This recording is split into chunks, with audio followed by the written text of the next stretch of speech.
How many did you film on YouTube? I mix most of this at home on my laptop.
Ladies and gentlemen, and everyone, good evening.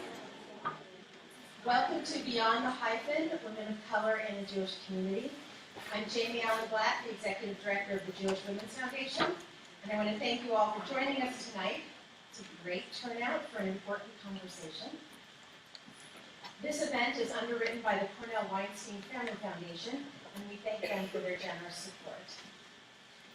Please turn off your cell phones, and a reminder that there's no eating or drinking, including water, in the chapel. And the bathrooms are halfway up the stairs. The Jewish Women's Foundation of New York imagines a world in which all women and girls are ensured a healthy and supportive environment, a world in which we all have equal opportunity for economic, religious, social, and political achievement. We work to make this world a reality by providing education on vital issues, funding innovative programs, engaging in advocacy efforts, and encouraging our members to view all philanthropic giving through a Jewish and gender lens. JWFNY is a participating giving foundation, meaning those who donate have the opportunity to participate in grant-making decisions. We're committed to ensuring that our foundation fully represents the Jewish community. Tonight's event is part of our education, advocacy, and outreach programming. We're here to educate ourselves and the broader community about women of color in the Jewish community, their experiences, their needs, their desires. We're here to advocate, to encourage all of us to do the work necessary to create Jewish organizations that look like and represent all facets of the Jewish community. And we're here to outreach, to invite you to participate with us, to have you stand with us shoulder to shoulder as we work together to create a world where all women and men are liberated. Tonight, we'll hear from an outstanding poet. We'll bear witness to an up-close and personal conversation between four women, and we'll have the opportunity to ask questions that arise from what we hear tonight. I encourage you to listen with an open heart, and when or if you feel yourself contracting, I recommend that you recommit to opening your heart and just listen to what's being shared. To sit in a room of over 100 people and truly listen to someone else's thoughts, concerns, needs, and dreams is a sacred opportunity. Thank you for joining the Jewish Women's Foundation in New York in holding this space. It's my pleasure to introduce Amani Hayes Messenger. Amani hails from Boston and wears her decolonized hair proudly. You can read her bio in the handout in your brochure. Amani.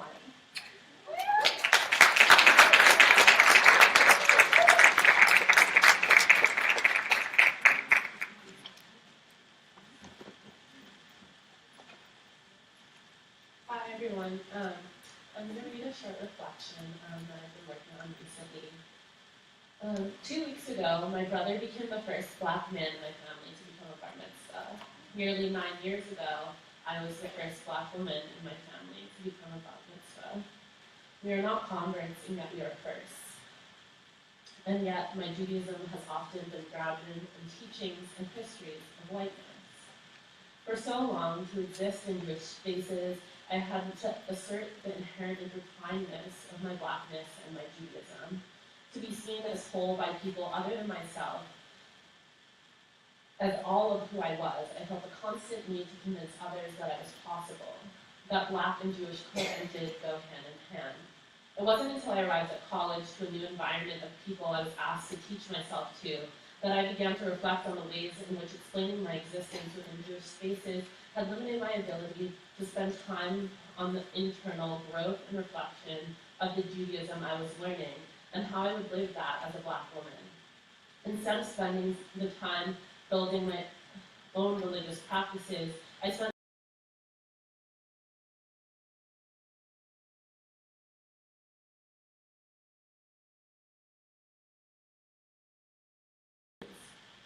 It wasn't until college that I first asked myself, what about my Judaism is Black? Of course, my body was the easy answer I had been giving to everyone for years, but I knew there was and could be so much more. What did a Black Judaism look like for me?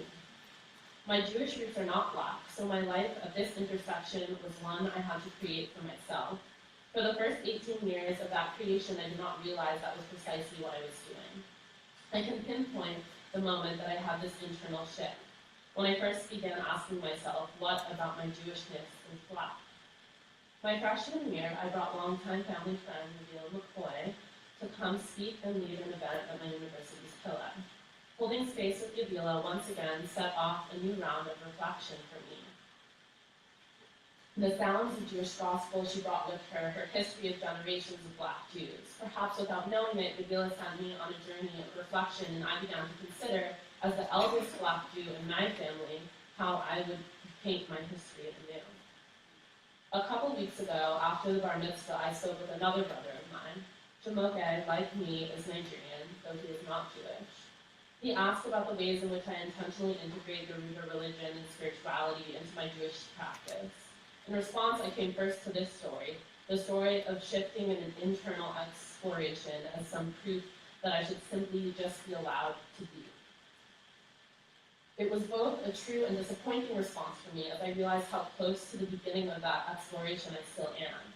I began to explain the optics of bringing our Blackness and African heritage into Jewish space. During my youngest brother's recent bar mitzvah, he and I wore respectively Ghanaian kente and Nigerian print fabrics, and both donned Black Lives Matter bracelets. As I spoke, I was reminded that the beginning of journeys are exciting places to be in, that the day I am able to speak of my orishas and of my Jewish practice deeply and fluidly will be just one day out of many comings together of myself, my Jewishness, my Blackness. As a Black woman in the U.S., I am always Black first. In many ways, this means my Jewishness is always Black, and it is still the what that I am searching for. What defines my spiritual and religious practices, my Black spirituality, my Jewish spirituality, always interconnected and still developing in intentionality. What defines my Black woman Jewishness from my mother's history of white Jews? My mother, my grandmother, and even my great-grandmother have taught me so much about what I know Judaism to be. They have taught me to break challahs on Thursday nights, have instilled in me that justice is a Jewish belief, and that one never drives from Boston to New York without a pit stop at Ryan's. They have taught me to give and to hold and to stand for Kaddish, for we are always mourning someone, each a life of value. My mother and my grandmother and my great-grandmother, all white Jewish women, my line of Jewishness, have taught me what they can about their Judaism. Mine diverges. My Blackness both demands and allows for a spiritual journey, a journey my Yoruba ancestors call on me to do. As of now, I have not discovered any ancestry in my Yoruba line that intersects with Judaism. So this is a path I leave anew today, tomorrow, years from now, intertwining what it means for me to be Black, to be Jewish. It is a journey in which I look to spiritual people and mentors like JWFNY and spiritual forces like my orishas in hope and faith that I will navigate my own Black Jewishness in ways that become always intentional, always mine, and always Black.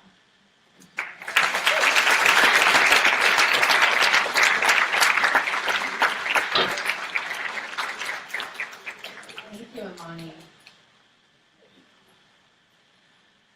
Every woman in this conversation is impressive, and in the interest of time, I'm just briefly going to introduce them, but I encourage you to take the time to read their full bios in your brochures. JWFNY McCoy, who will facilitate the conversation, is the CEO of the International Diversity Consulting Group, Visions, Inc. JWFNY has worked with a broad base of leaders and organizations to provide transformational resources for diversity, equity, and inclusion strategies. JWFNY is a pioneer of the Jewish diversity and equity movement and has been an activist and mentor for the empowerment of Jews of color for most of her life. JWFNY was voted one of 16 faith leaders to watch from the Center for American Progress. She's a certified coach for the Auburn Theological Seminary's Pastoral Coach Training Program and a fellow for their Sojourner Truth Leadership Circle. JWFNY is a certified trainer for the A World of Difference Institute, the National Coalition Building Institute, and the National Center for Community and Justice. JWFNY will come on up. You want, oh, you wait, sorry. I planned this and I don't know what heading to. It's all good. Joining JWFNY are three women it's been my pleasure to meet in the process of planning this event. Shoshana Brown is a school social worker who organizes to transform the prison system as well as the Jews of color. She's a healer, trained in earth-based spirituality, exploring the intersection of earth-based spirituality and Judaism. Tamara Fish, a board member at the Jewish Multiracial Network and a former assistant director of the Office of the University Chaplain at Columbia University, welcomes the opportunity to help synagogues, seminars, boards, and workshops acquire practical methods for actively including Jews of color in Jewish communities. And Natasha Nelson is an engagement associate at Hillel at Baruch College. She graduated from Brown University with a degree in biology, but decided to put her passion for Jewish community to work first. She was strongly influenced by her involvement with the Washington Jewish Film Festival, Brown RISD Hillel, and Providence USY. Please welcome them all to the stage.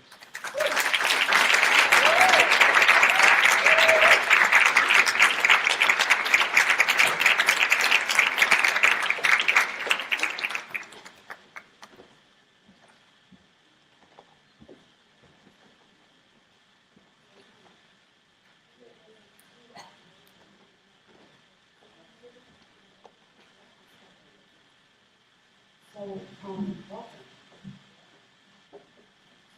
Who is responsible for liberation?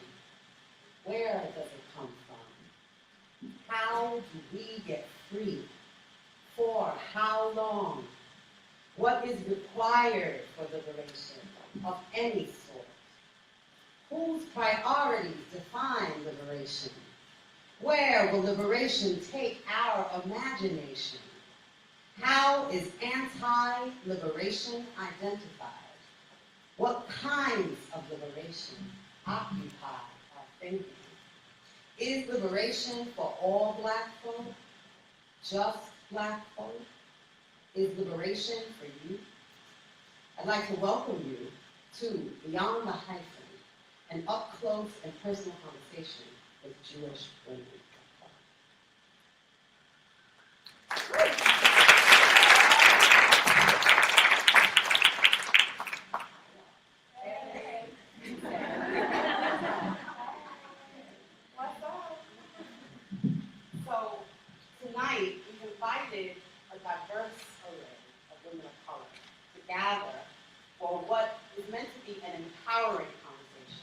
Regarding the intersectional work of growing racial justice and liberation for all of us.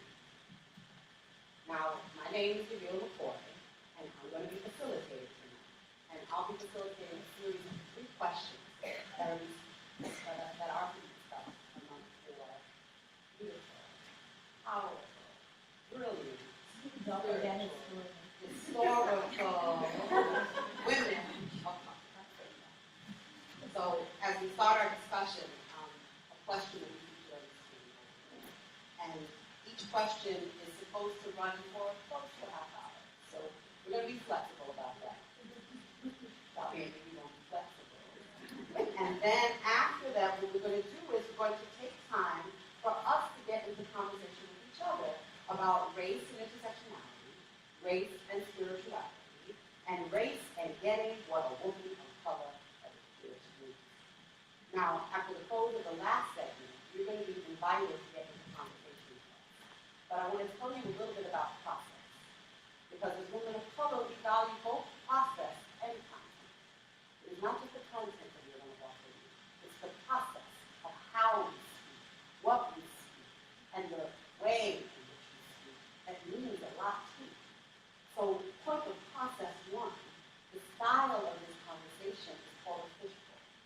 And this means that it's our job as presenters to do nothing but sit here, talk intimately with each other, and talk about what it's like with your please attention, quiet attention on us. We are not going to rehearse. We are not going to perform. And we are not going to educate. We're going to think about what it means to be Jews of color, and we're going to talk to each other. We're going to get into our full power. All right. And then the second thing that I wanted to note as an open process for all of you is that you have a lexicon of terms in your chair. And what we take seriously as Jewish women of color is language. This idea that how we welcome each other has everything to do with what we understand when we use words. So these are our words. These are the words that shape our activism and our movement. Get to know those words. And if you hear them for the first time in our mouths tonight, let this not be the last time. So take the word home and keep learning, because they're a part of the way in which we express ourselves and bring ourselves fully to our activism for a productive liberation. The third point that I want to be clear with you guys about is that there are words like white supremacy, anti-blackness, ostracification, Islamophobia, right? That don't just translate within our experiences, they translate within your experiences too. So as you hear words that need to resonate beyond tonight, take the minute to make them yours in that way too. Meaning not just to hear them, not just to objectify them, but to internalize them and bring them forward your position. The last thing I want to say is that we are a full community here tonight. This right here is our community. But there are others who are not here. And when I say that, that means we recognize that we have ancestors. Our ancestors, and those ancestors of many shades and of many people are with you at all times. Those ancestors I welcome into the room. As I welcome those ancestors, I also welcome my full breadth of community of JFCs. That get some out here, and some are not. But I welcome them here, and they are with us. I welcome the other Jewish women of color in the room right now to just stand for a second. Please do that with me. Go ahead and stand up. Yes!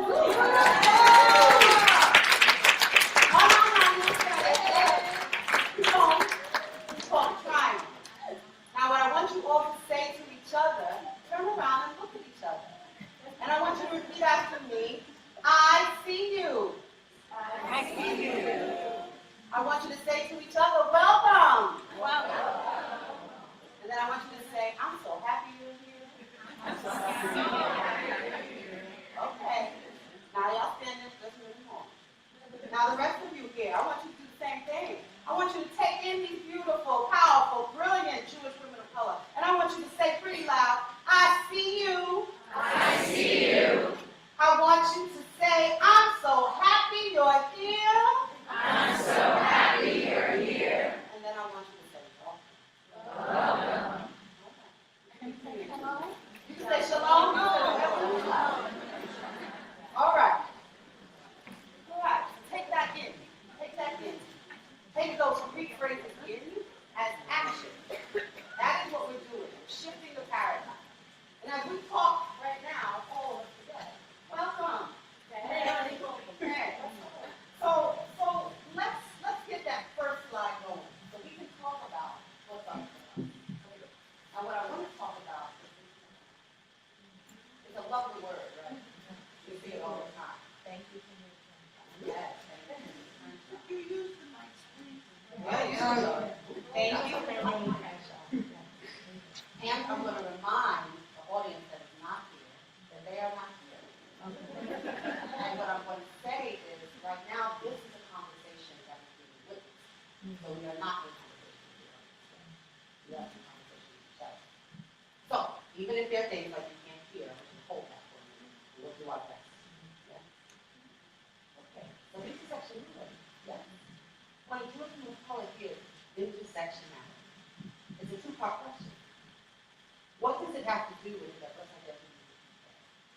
with the family, with the friends, with the ways in which you're unapologetically black and unapologetically Jewish? What about all that?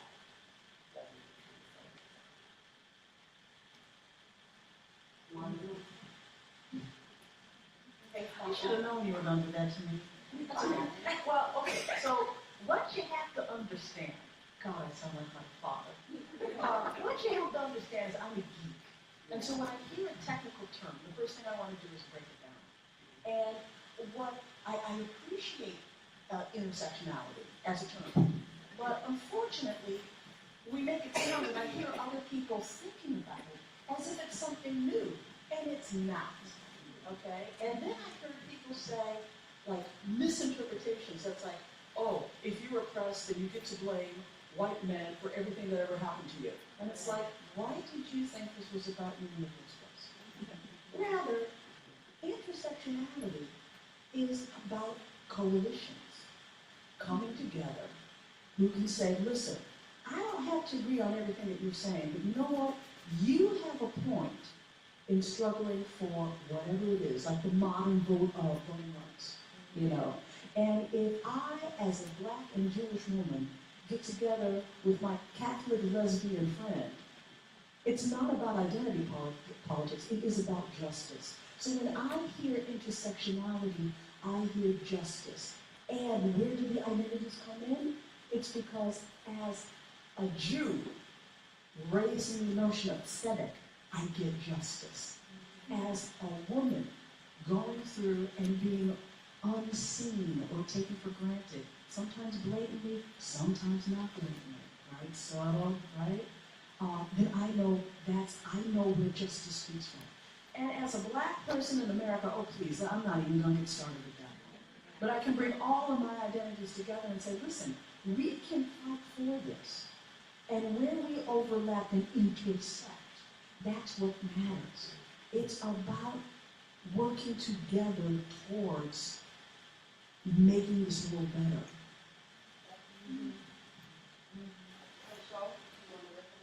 Yeah.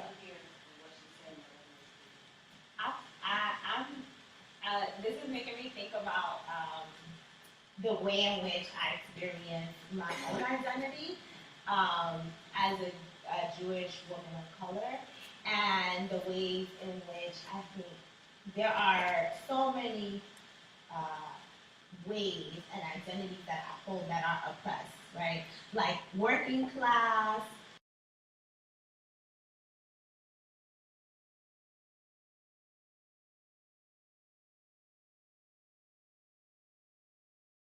as oppressive, right, in our white supremacist capitalist society.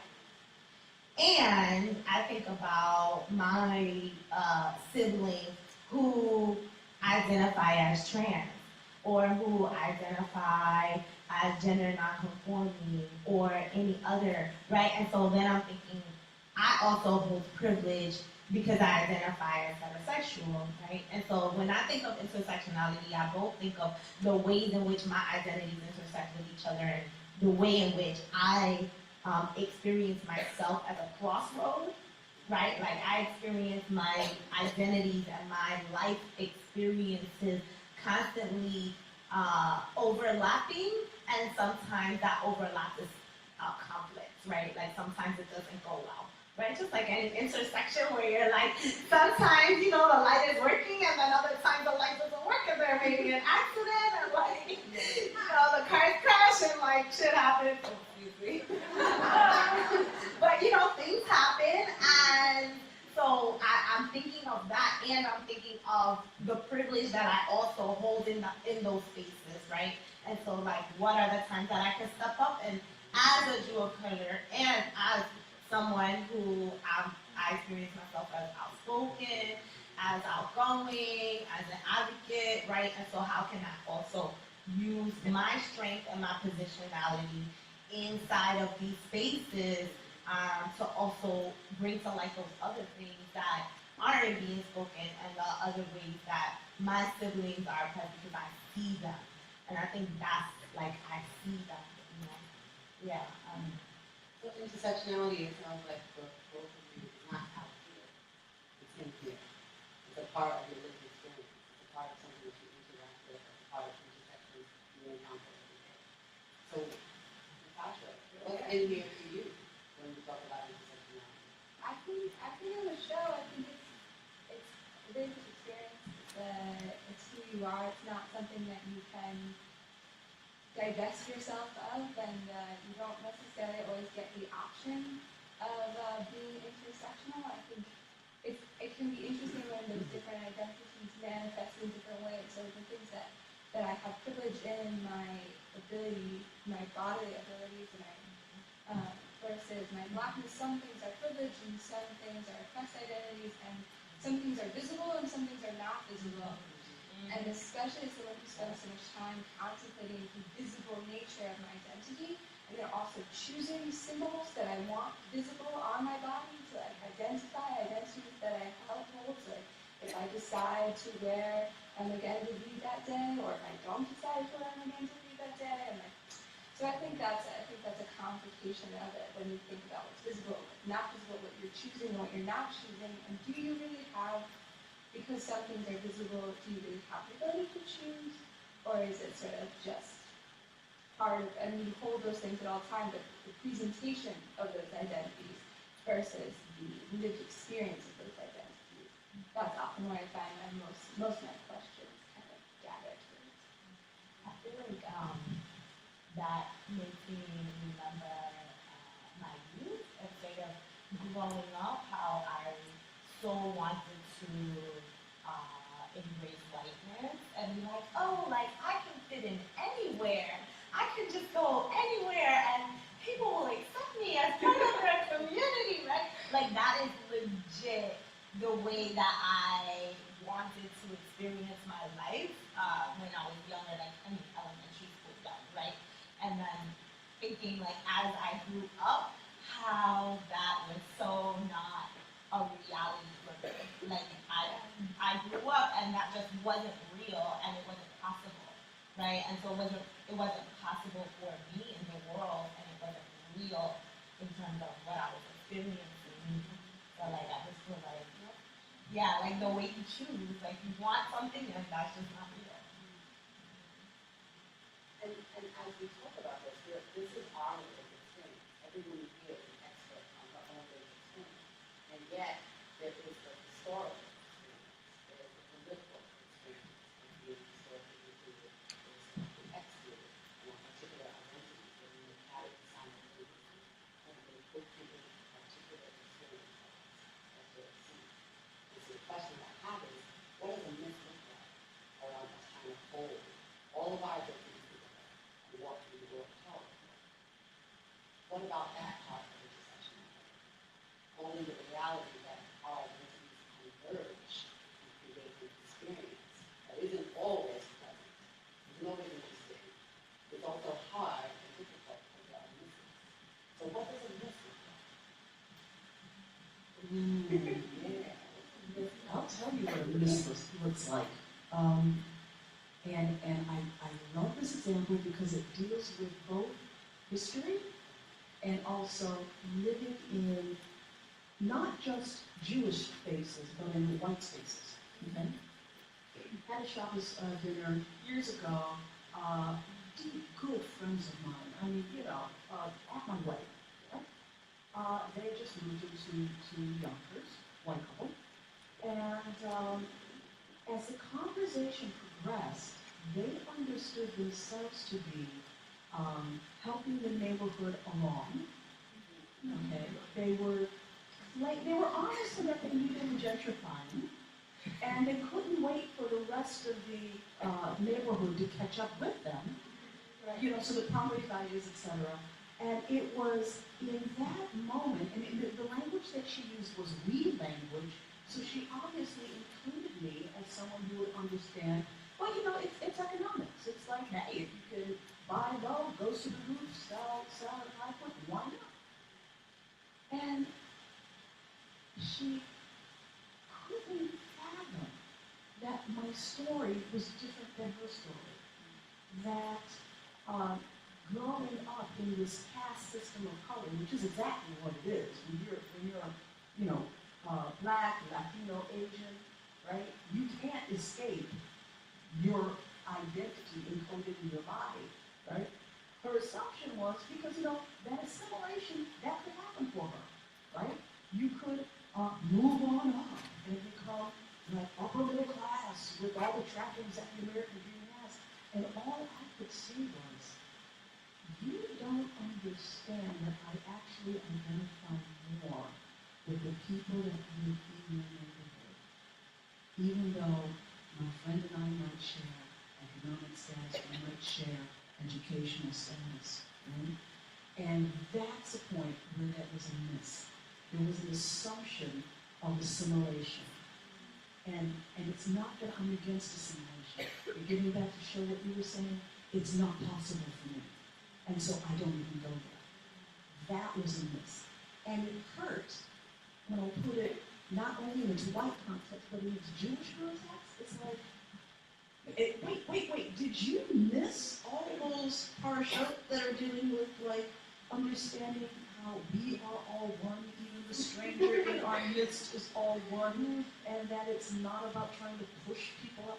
It really was a shift. It did affect our relationship. I don't know if you know so. So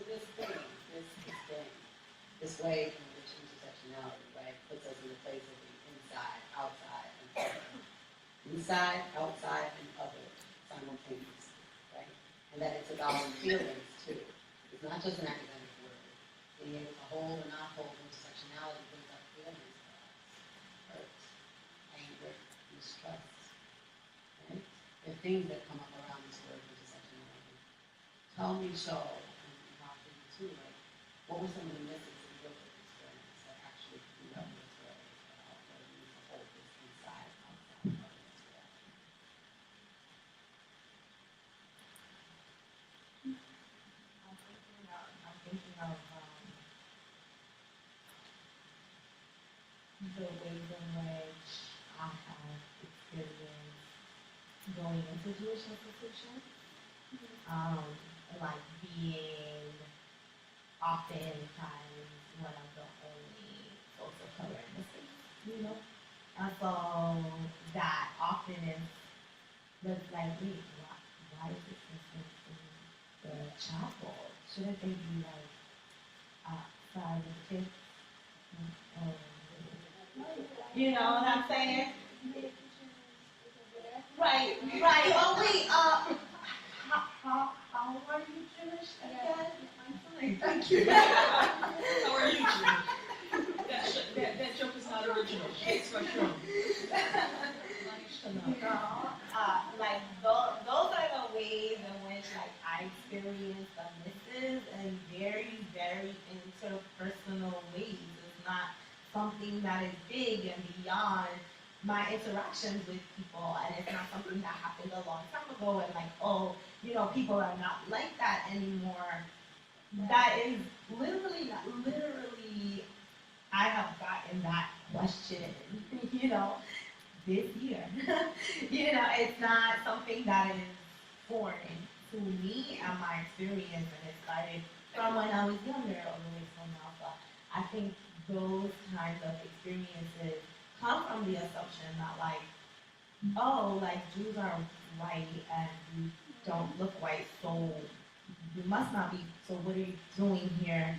And then the next part is like, so when someone gets to know me and they know that my mother is Ashkenazi and a white woman, then it's like, oh, like, come on in, you know, it's like there's this revelation and everything makes sense now, as opposed to like it just makes sense because I'm Jewish. Period. I don't need my white mom to validate or verify or be checked for me. Like I could just be myself, whole and complete as an adult that I am.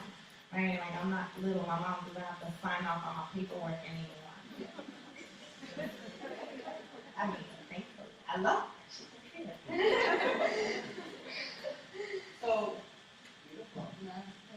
I don't know, I have similar things that we found about Central Synagogue, but this kind of space is works here, spaces. Say a little bit. No, it's just, and I grew up in spaces like this, and you know what's really, what kills me about this is it was a learned fear. I was not a toddler or a 6-year-old and afraid to go into my synagogue, but I was a 14-year-old afraid to go into my synagogue, and I am now a 23-year-old afraid to go into synagogue.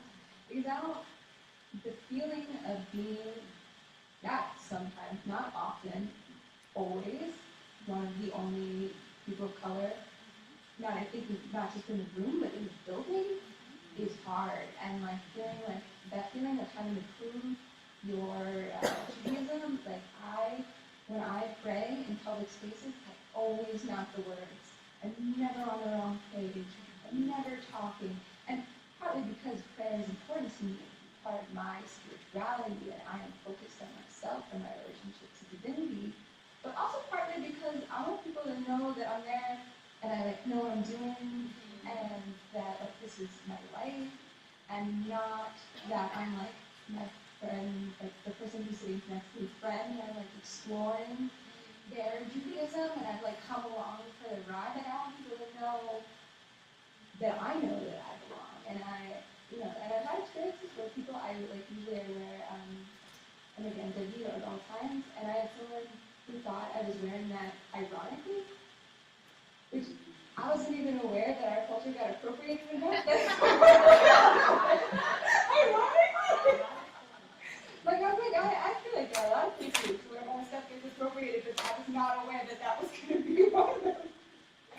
So I think it's tough, but I think I've seen good examples in my life, and the immediate thought I have is actually my parents' bookcase, because my mom brought all these really amazing books about Judaism and community and history and just the things that were her lived experience. She brought that into her bookcase, and my father brought all of his experiences into his bookcase. That was blackness, but it was also sci-fi and nerdiness and what's interesting is now as I start to create my own collection of books, as a young adult, my bookcase looks like their bookcase together. That it is Trisha Rose and it's Red 10. And so there are deep misses, but there are some successes also. So That's beautiful. That's a beautiful piece. And I think what I want to lift up from what you said is, and from what you said, Cheryl, is this idea that there's a piece of holding multiple identities that is seated within us as power. That's not a myth. That's not really about anybody but us, right? The ways in which we and our parents and the folks in our environment taught us to hold our identities with pride and stand up strong because of those things. And those are real. And that's a place of strength that we don't want messed with. So that when we go into spaces where we're being asked to choose between being Black and Jewish and being thought to be the help, right? Choose between going into a space to be with your spirit and having somebody question whether you can actually be deeply or whether you can sort of be there saying the words, right? It's a choice point to whether we can hold on to that power. Can I walk into this space and hold on to that power? And when we think about that idea that we're all women sitting here, right? There's an in about us being women, but there wasn't an out, because some people behave something like that as well. So how we hold intersectionality as women becomes not just erasing the rest of our identity, but we're holding all deep and true. I feel like I want to say that part of like how we hold it is shielding up, and the ways that we shield up only like brings us more power and deepens our own, or I feel like it deepens my own spirituality, resolve, and understanding of myself. So there's like this double-edged sword in a way that's like I'm shielding up for protection, but also like deepening on the inside. You know? Yeah, I totally relate to that. That is the experience I have when I go into any shul for the first time. Okay? And it does mirror a little bit when you're walking into other secular spaces and you know you're coming down the black woman there, black woman there, right? But it is different when you're praying. When your intention is, I want to connect with God and my fellow Jews, and I'm so aware, part of it is just to protect me so that I can pray, right? Right? And I'm aware at how long it takes for me to drop the guard. Drop the guard. And to get to the point where I'm okay when a knucklehead comes up and says something outlandish. He's like, well, this doesn't speak for the whole community, but you're a knucklehead. Or the woman who came up to me recently and was like, how did you learn all of this? And in a split second, I thought, why are you asking this of me? Would you ask this of any other person? All right, that perhaps looks like more like non-Jewish than Jewish, whatever that is. And so, it was my Shabbos. And I was like, you know what? I'm going to have me some fun. Practice, I suppose. I've come here and I've seen it. But like, how did you learn Hebrew? Well, I took classes just like everybody else, and I just dangled along till I got tired. But at least I didn't get frustrated, and I could walk away and laugh about it. It was slightly evil, but I had fun. That's one way to hold this section. All right, so we're already in the territory of spirituality. Let's talk about spirituality. This is very important because when we say Jewish, many people often get confused about whether Jewish is a race, whether it's a culture, whether it's a religion, and that confusion comes at us at JWFNY, Jewish Women of Color, with force. Why does it come at us with force? Because if people are confused about whether Judaism is a race, for some reason it becomes a cognitive difficulty to imagine the race of Jews being black. If Jews see Judaism as a religion that primarily services white folk, and even when you come into Judaism as a religion, racism now flavors their understanding of who that religion was meant to serve, what its sources, what its roots were. And even if it's just about observance of the religion, we are now in a conversation about white supremacy, right? So there's ways in which as Jewish women of color, this idea of spirituality becomes complicated. And yet, my mama taught me that on the day that I was born, God laughed. She put her hand on her head, leaned her head back and said, this one is good. That is spirituality. I don't have to apologize or make room for myself and my spirit. And I certainly don't have to clean up white supremacy to convene with the sense of God. Right? So now let's talk about spirit.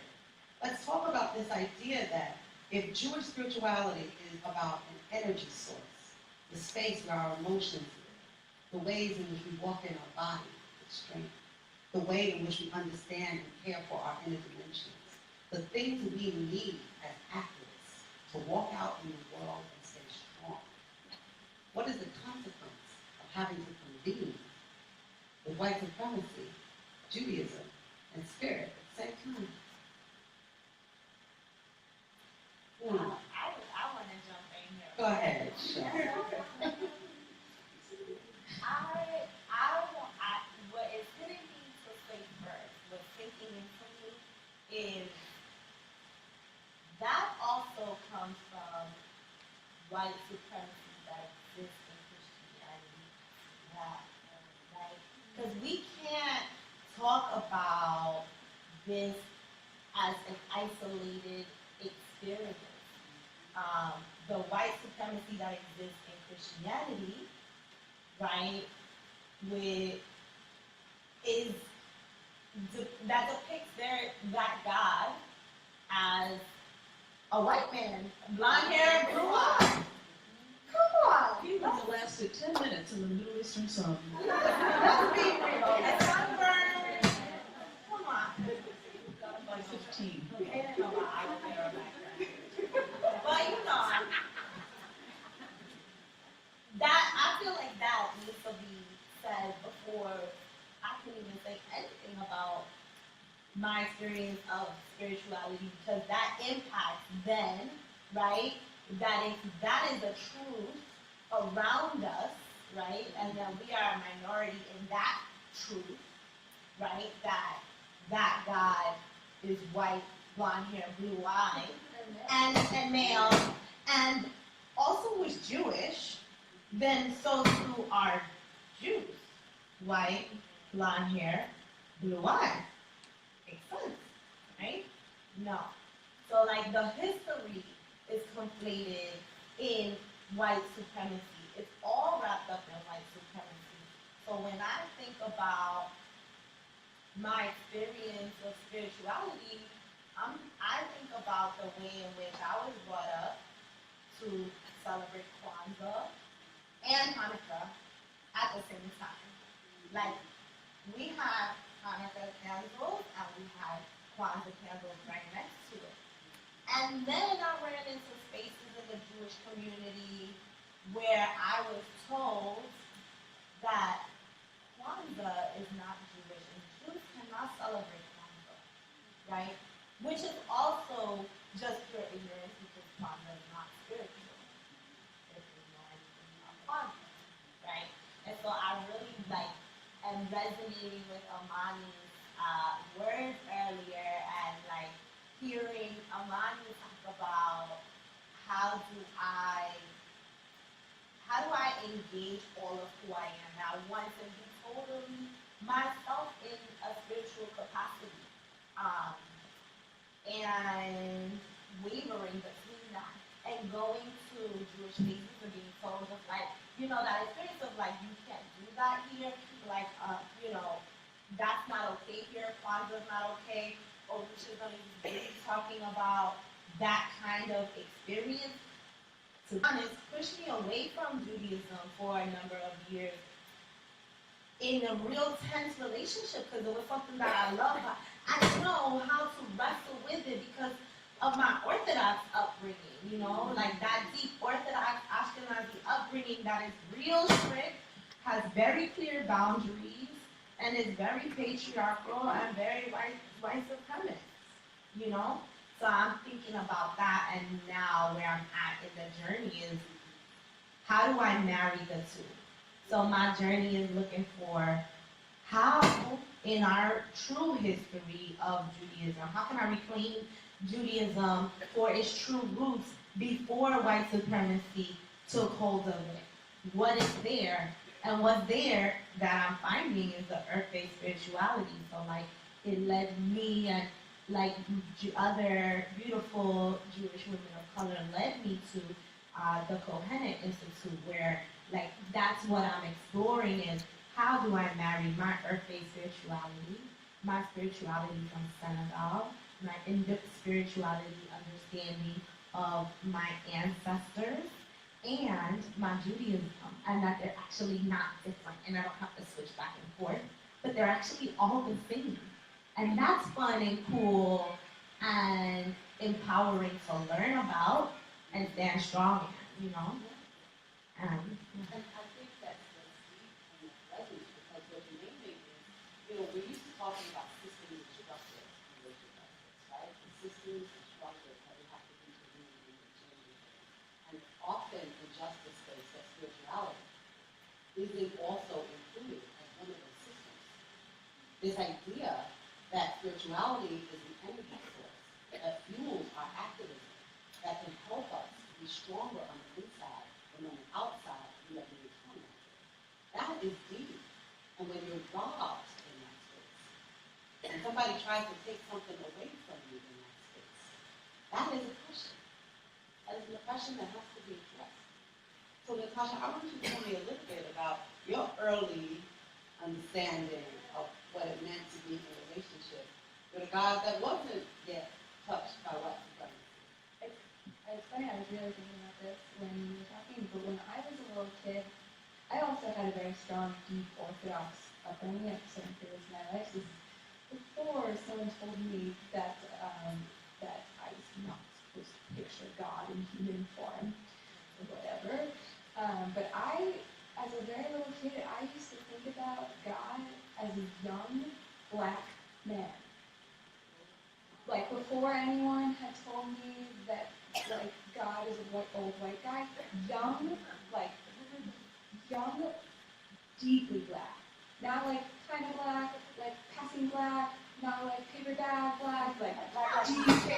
Yes, deeper than that, like black, black and bad, like real. But I had somewhere along the line I let go of that. But when I was a little, how old were you? I mean, when I used to take this, I think maybe like 6 or 7, like a kid, like really a kid, like a kid beginning to explore Judaism for myself and not as like Hanukkah presents or as something that was bigger than me. When you finally have the ability to think beyond yourself and maybe Ina and maybe Anna, like this is the God that I held, and I would say definitely by the time I was 10, that was absolutely gone. I mean, that's hard. You know, that's a hard thing to look back on and know about yourself. That you had a sense of God that you identified with in a strong way. A sense of God that included identities the world tells you that you have and that are bad. And that you should ideally aspire to ameliorate, to get rid of them. But then, and you know, I also think about this and complicate it in a way that, like, not even in my wildest 6-year-old dreams was I able to picture God as a black woman. Like, I can picture God as black, but I can't picture God as black and a woman. And like, what does that say about the way that the world operates on? That even a 6-year-old can't hold those two images together. And the fact that I now, as someone who has a sense of myself, I can't bring those two images together. What does that say about the world in which I'm existing in? The spaces that I'm putting myself in? We already have a song which talks about being God. I am God. So what is it when you get God that sense of the ability to say I? That God is me. That something like supremacy tries to take away from us. But that the ability is to see. God is me. God is me. God is me. God is us. We are God. I am a radical monotheist, and so that language makes me crazy. But in the spirituality that works for you, you go right on ahead, honey. You go right on ahead. Tell me a little bit about you with this radical monotheism. What does that mean, JWFNY? I like my God distinct, other, not human entity there. Okay. Now, I like the idea that Elohim were created in the image of God. I like the idea of the divine spark in each and every one of us. I suppose it's my knee-jerk reaction to Christianity, where the identification of being within a body of Christ, when some people can think that I know what God wants, right? And history shows how many times that was answered by, whoopsie, sorry, I didn't mean to do that, and entire populations are wiped out. I run the other way. I don't want to be God. So say a little bit more about how you divorce white supremacy out of that space. Whatever the space is that you create is yours. It is your spirituality to claim, reclaim, and designate. Yes? I always knew. How did you get it out? That's your problem. And from a young age, somehow, I got that. My God was never human. Never. And maybe that was my great-grandfather's spirituality. He was you from Adam. We don't have that relationship. There's nothing that says that you will be accountable for me, and yet you want something from me about my relationship with God and my relationship with my community. It's inappropriate. It's not timing. I'm good with this idea of like educating, right? Educating the majority of white spaces for me. But just for a minute, and I want to close with this, I want us to go back into this. Because I've met many Jewish women of color who don't ever go into these spaces. And I've met them at the Black Lives Matter community. I've met them at Race Forward. I've met them dancing and in the middle of a club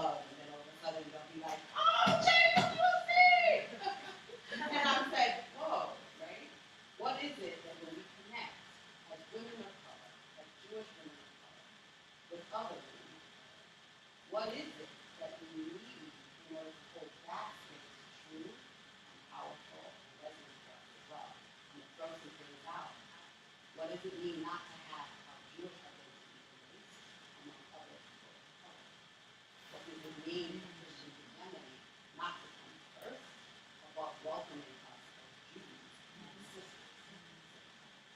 What does it mean for us to be fully ourselves in the fullness of our identity, walking in black space too? I want us to name that, and I want us to leave it here because we have to be powerful and we have to ask for what we need to do. But I do want to touch on that. So what do we need from before? Let's get one thing so that we can understand it. So I need to build more in very specific ways that allow me to speak about that identity. Because when I do enter into relationship with other women of color, that just falls off, right? Because it's not visible, and that's not a shared experience, and so it feels very much like the same response of why I would explain to a white dude how I'm black. Like, why would I explain to a black woman how I'm Jewish? That feels like, but I know that from my liberation, when I have done that, it is so deep and powerful and catapults me into a deep relationship with them that is like beautiful and eye-opening, and also frees myself and frees them, because their liberation is tied up in mine, and this has to be part of my liberation. That conversation has to be part of it, because they are also oppressed by not knowing those things, right? And so when they get to know that part of me, when they get to understand what it's like for me to walk into a synagogue and be asked how I'm because being an oppressor is just as oppressive. It's still a box. You are still confined to a specific role in a specific type of way, and being part of a stereotype. Regardless that you receive privilege, you're still confined to that privilege. And so they are confined to the Christian hegemony in this country and don't even realize it. And so that I had that experience recently, and that was just powerful. That was, yeah. Thank you, Shem. It's not the only thing that we need in life. I think I need people to have my back.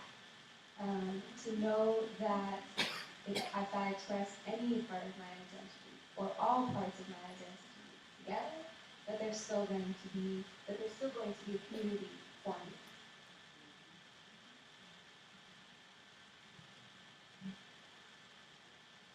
So in my black spaces, issues of oppression and racial justice, that works well.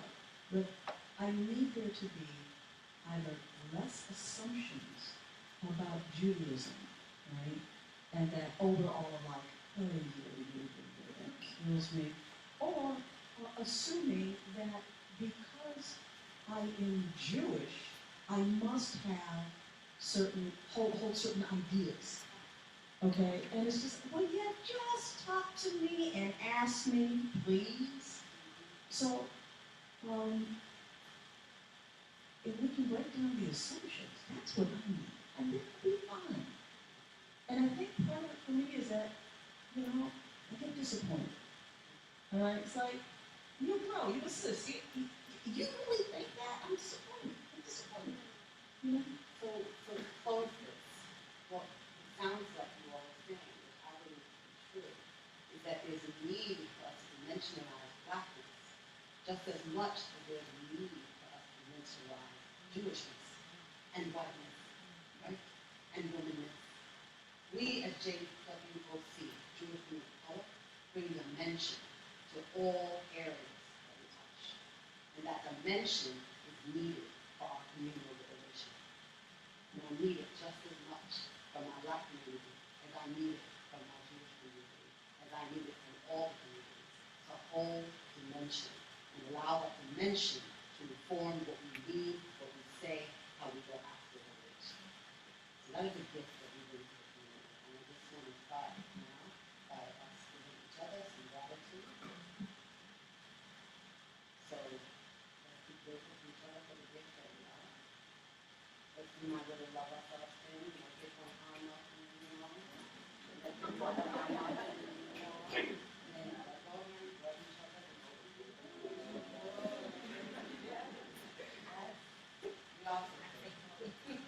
We are so grateful. And thank you all for what you've given us today. We're going to open up now.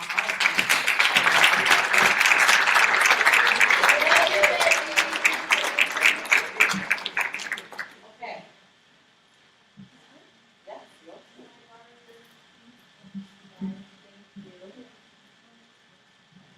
Okay, so we have a few minutes for questions. We want you to direct your questions to a woman on the stage, not general and not for everyone to answer. Also, please make them questions and not statements, or not statements disguised as questions. And we're tight on time, so less is more. Okay. Sure. Hi, I'm Molly, Zeph. Thanks for being here. I love what you all have to say. And I'm interested in hearing just something I heard briefly alluded to by some of y'all, which was kind of a utopian vision of what's possible. In my training as a community organizer, we said, here's the world as it is, what is the world as it should be? And I want to hear from any of y'all, really, but maybe someone who wants to build on things that were said earlier. You actually said really well, like spaces where you, for example, feel like people are forgetting blackness is part of you, but also never forgetting it. Part of that utopian vision is what one thing I pulled out. So I just want to hear, since I feel like, on the fundamental kind of shared values in this community, we can create a utopian vision of what's possible. I think that's easy for all of us to create that together. And I'd love to hear, what does that community, whether that's a synagogue or a broader community, what does that look like for y'all? I'm going to start, and I'm going to pass on to my sisters, but I think I'm going to go away from utopian and move to utilitarian.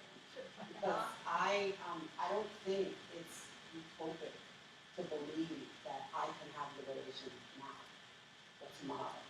I don't want to be like, we shall overcome one day. I live in a time right now where we shall overcome today. So it's not utopian to me, it's very utilitarian, right? And that means that what I'm asking for when I'm talking about liberation is behaviors. I'm asking, what are the practical behaviors you walk out of this room adopting because something shifted in you based on hearing from us? Because you look at your lens has shifted around what's possible. And that's not way out there. That is like right now. That even if it's only that I take whiteness a little more seriously. Even if it's only that when I think about what it means to have sisterhood as Jewish women of color, is more than just what I've offered a majority white Jewish women. If it's an active purpose that we take the idea of spirit seriously, because it's fuel and energy and needed for Jewish women of color to battle multiple areas in their lives that oppress them simultaneously, and they need more is better. If there's anything that we've said tonight that you can take home and turn into a practical relationship, that's where I'm going. I don't want to talk about dreams. I'm not dreaming. I'm talking about tomorrow. So that's for me what I'm going with it. What is the utopia of it? Well, maybe I'll rephrase it. So, what is the world as it should be now? What does Yeah. that look like? I want to with little black kids in them. I want to read my lovely Jewish penny book about the kids and bringing the penny to the stuff box, and I want there to be people of color in it. Not just people of color who look like me, people of color who look like Jews.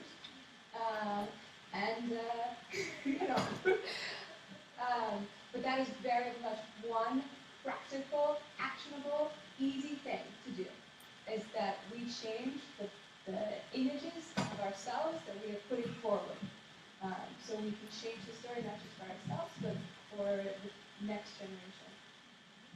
I feel that, and like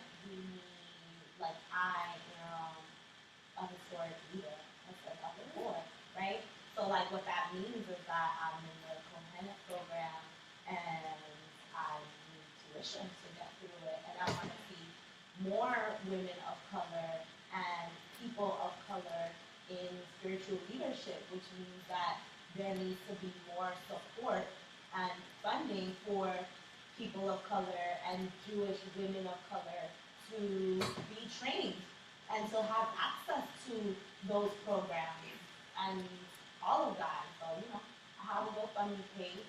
So y'all gotta hop on there. Just Chronicle Heaven. And that's what it is, right? Like, I want to see that because if I could see more people of color in leadership in synagogue, I'll certainly feel a little bit more comfortable walking in.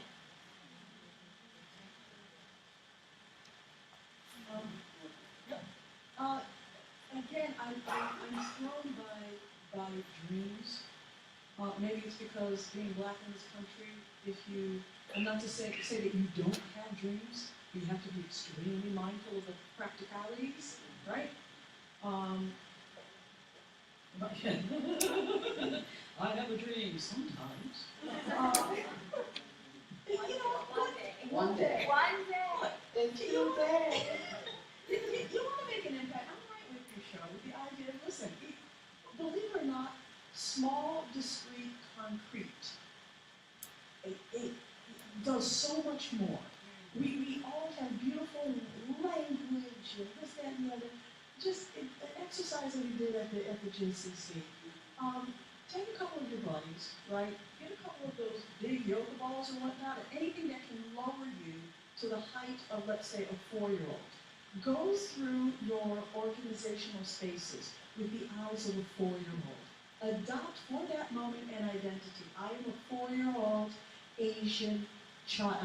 I am a 4-year-old Latina Jew. I am a 4-year-old Black Jew, right?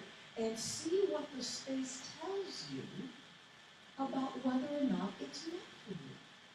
Step out of yourself and into someone else's shoes. And it seems to be easier for adults to do this through kids' eyes. Start there. And then you don't need to ask me. You don't need to ask me if there are little things that I can do. You will identify it. Check in with us and say, hey, I have this idea. All right, we'll let you know, okay, yeah, we can do something here, go on with it. And then that's when we work together. Okay? But no utopia relationships. Lots of relationships, lots of Hi, thank you so much. So one of the things I encounter when I try to have these conversations is, well, he's faced a lot of anti-Semitism, so we can't talk about privilege or discrimination within our Jewish community, or even Jews have faced anti-Semitism, so Jews aren't white. So how can we talk about white supremacy within a Jewish space? Have you guys encountered this, or do you have thoughts or advice about how to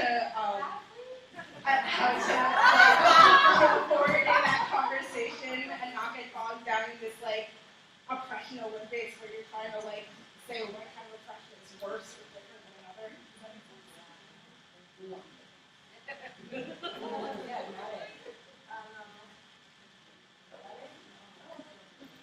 All right. Oppression Olympics is very real, and I think that's what keeps that's one of the hardest things about working inside of the Jewish community is that that experience and that we have to be really clear that there is real historical trauma, and we have to honor that historical trauma of going through the Holocaust, right? And that as the main point of anti-Semitism, right? And that piece of Jewish experience is only one piece.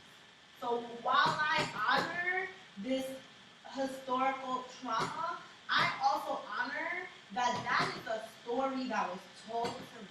And so I have that actually as secondary trauma because my blood family never went through the Holocaust. So that's not even real for me in my DNA, which is a real thing around trauma, right? Trauma exists in the body, And so I actually don't carry that trauma in my body, but I carry it in my community's memory. Right? And so, I'm just going to speak louder because I don't know what that is. Okay. That is, I'm just going to speak loud because I'm loud. So that is one of the pieces that is really important to hold. And while I hold that and honor that, I also understand that I need to make space for myself. And that those ways of thinking are really debilitating for not only myself, but also the community. And the way that is debilitating is that when I do get up with women of color who are Christian and we have conversations about Christian hegemony and what it's like to be a Jew as a woman of color, I am scared because I think that they will not love me. And actually what is true is that I am met with open arms and with love, right? And so they embrace me actually deeper. While my anti-Semitism, like that lens that I have, that voice from my community that says it's not safe, it's telling me don't do it, and they're standing there with open arms, and I'm the one that's looking like a fool.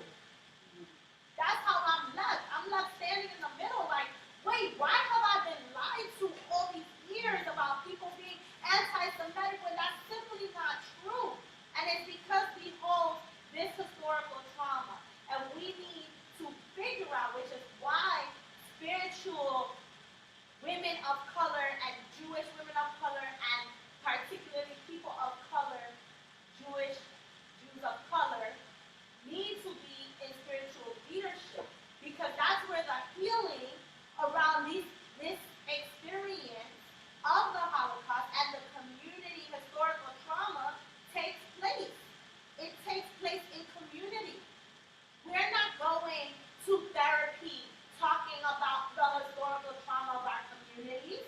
We're not. We're talking about my boyfriend who broke up with me yesterday. You know what I'm saying? Like, that's not what we're going to therapy to talk about. And that's what we need to be talking about, right? And so if we're not doing that in isolation, we need to do that as community, which is the original ancestral way of healing, right? This talk therapy, individual one-on-one therapy, while wonderful, and I'm a social worker, it's just not going to cut it, because that comes from white supremacy also, right? Like, that stems from white supremacy also. So that's my response to it, right? Like, we need more people of color in leadership and healing spaces so that way we can talk about it. And we can talk about how that intersectionality looks. Can I jump in really quick? That was awesome. Now I want to come back to the idea of when you're jumped in the middle, you're put in the middle of a space and someone says, I'm Jewish, I can't be, I know oppression, I can't be racist. Same thing happens within black communities. They're like, really? Yeah, I don't think so. So one technique that I've done is said, listen, one can accept that race and racism has been a product of our American culture, right? I mean, it just what it is. Here's the thing. Culture is a marinade. We are tofu. We can't escape our marinade. As kids, we absorb it. It is taught to us. We have it. As adults, we have agency. We can choose to lob a bit of it off. It's not fun. It's not easy. Anytime you do any type of cutting, hey, it's not great. But we cannot deny that this is the marinade in which we've grown up. And the other reason why this is important is we have often a narrative of a lot of Jewish communities coming here post-Civil War.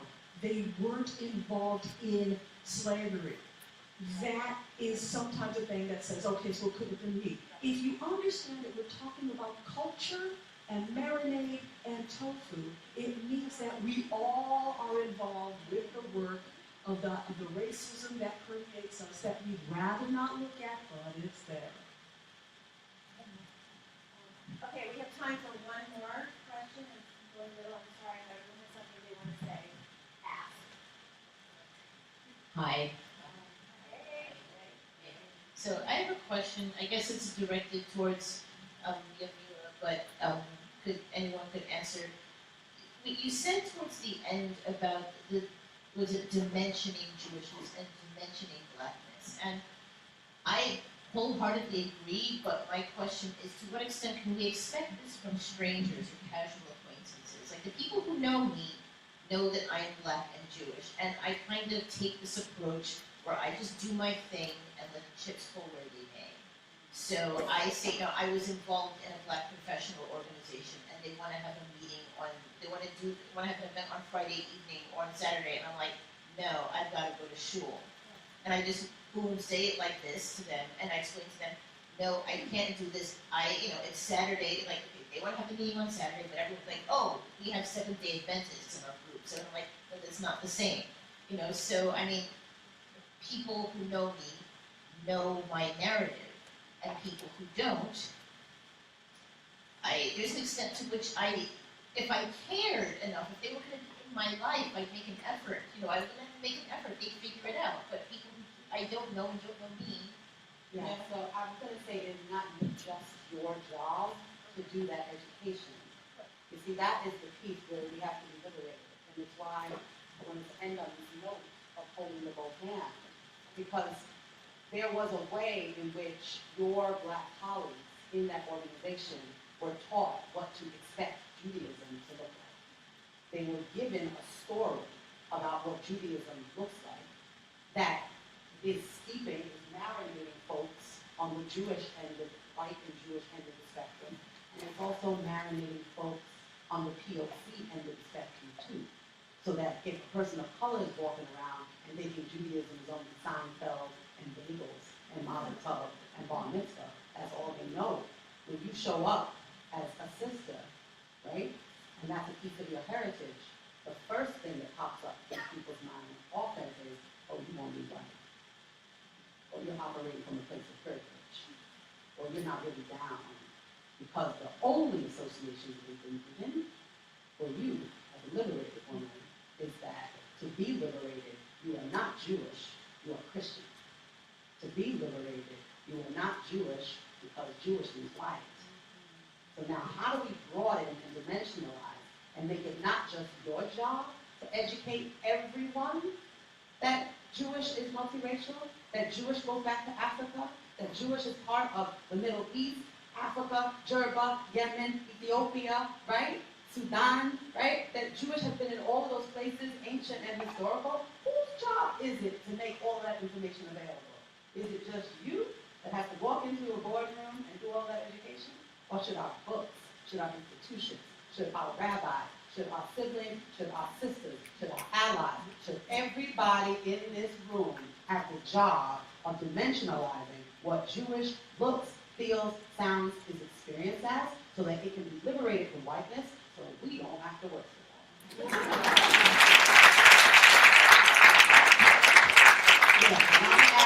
I'm not putting that on you. I'm not only going to be on you, it's going to be on all of us. Thank you. Okay, so we are going to close on time because that's how we roll here. But I want to leave you with a call to action. So if you're here because you're curious, we encourage you to do something with your curiosity. Find organizations that embrace diversity and meet new people. Invite people who aren't exactly like you to coffee. Live in the awkwardness that might arise because on the other side of the discomfort is a place of unity, or can be a place of unity. If you're part of a funding institution that has yet to reach out to women of color, start the conversation with your board to prepare the organization to broaden its reach. And if you're a woman of color and interested in philanthropy, of course, please join us. On behalf of Miriam Paslow, the Jewish Women's Foundation of New York president, and Aubrey Bordas, our advocacy chair, and the entire board of directors, I want to thank these four outstanding women for sharing their hearts and their minds so that we could not hear your story, but share in the passion that can create more unity in the Jewish community. So everyone feels good. So thank you.